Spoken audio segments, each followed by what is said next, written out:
Charan! Hello, good afternoon everyone! I-flex ko lang po ang aming ulam ngayong pananghalian. Tinamad kami magluto, ito na. Pero sakto naman sa malamig na panahon na ambon-ambon pa. Ito ang aming itlog at ang sinangag na dilis. O, diba? Ito, tas kanin. Hati na kami ni mama dyan sa kanin na yan. At ito ang aming maanghang na toyo. O, diba? Oh, kain na! Nakabang brandy. Aha, hindi pwede sa'yo.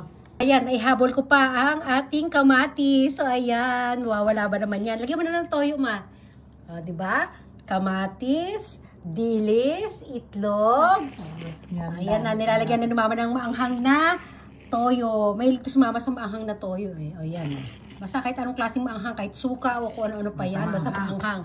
Ayan, no, naku, mukhang madadagdagan yung kanin natin, ma. Madagdagan ito, sigurado yan. Oh, brandy na kabang pa rin, ha? Oh, hindi ka pwede.